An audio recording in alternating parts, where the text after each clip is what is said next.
नमस्कार। आज बात करते हैं इतिहास के एक ऐसे कानून की। एक ऐसा कानून जिसने भारत की किस्मत बदलने का वादा किया था।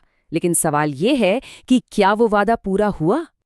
तो 1919 का जो भारत सरकार अधिनियम था ना, वो इसी पहेली का एक जवाब था। मतलब एक ऐसा कानून जो पावर देने का दिखावा तो कर रहा था, पर असली कंट्रोल वो तो अपने ही पास रखना चाहता था। तो चलिए थोड़ा पीछे चलते हैं, उस दौर में जब ये कानून बना था। सोचिए, पहला विश्व युद्ध अभी अभी खत्म हुआ है और पूरे भारत में एक ही आवाज गूंज रही है, स्वशासन, यानी अपना राज। और इस कानून को बनाने वाले थे दो बड़े ब्रिटिश अधिकारी। एक थे भारत के secretary of state Edwin Montagu और दूसरे उस वक्त के वाइसराय लॉर्ड चेम्सफोर्ड। अच्छा, ये कानून एक वजह से बड़ा खास था। जानते हैं क्यों? क्योंकि पहली बार भारत के लिए बने किसी ब्रिटिश कानून में एक प्रस्तावना यानी प्रियम्बल डाली गई थी। और इसमें वादा था कि भाई भारत में धीरे धीरे step by step self government वाली संस्थाएं बनाई जाएंगी। वादे तो बड़े अच्छे लग रहे थे, है ना? पर असल में मिला क्या? चलिए अब जरा इस कानून की गहराई में उतरते हैं। देखते हैं कि कागज पर क्या लिखा था और उससे भी ज्यादा जरूरी लाइनों के बीच में क्या छिपा था। इस कानून ने एक नया कॉन्सेप्ट सामने रखा, रिस्पॉन्सिबल गवर्नमेंट या उत्तरदायी सरकार। इसका सीधा सा मतलब ये था कि सरकार का कुछ हिस्सा अब चुने हुए भारतीय नेताओं को जवाब देगा, ना कि सिर्फ लंदन में बैठे साहबों को। लेकिन यहाँ एक बहुत जरूरी बात समझने वाली है। ये जिम्मेदारी का वादा था, आजादी का नहीं। और बस यही छोटा सा फर्क, यही एक पेंच आगे चलकर एक बहुत बड़े टकराव की जड़ बन गया। चलिए अब बात करते हैं इस कानून के सबसे कंफ्यूजिंग और कह सकते हैं सबसे विवादित हिस्से की। एक ऐसा सिस्टम जिसमें सरकार तो एक थी पर मुखिया दो थे। इसे नाम दिया गया डायरकी यानी द्वैध शासन। तो इस डायरकी सिस्टम ने किया क्या? इसने प्रांतीय सरकारों को दो हिस्सों में तोड़ दिया।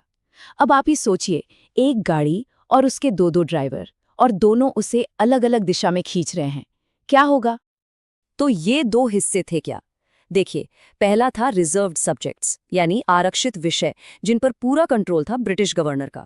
और दूसरा हिस्सा था ट्रांसफर्ड सब्जेक्ट्स यानी हस्तांतरित विषय, जिनकी जिम्मेदारी भारतीय मंत्रियों को दी गई।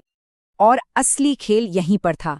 जितने भी जरूरी और पावरफुल डिपार्टमेंट्स थे, जैसे पुलिस, न्याय, जमीन से आने वाला पैसा, वो सब अंग्रेजों ने अपने पास रख लिए रिजर्व्ड लिस्ट में। और भारतीय मंत्रियों के हाथ में क्या आया?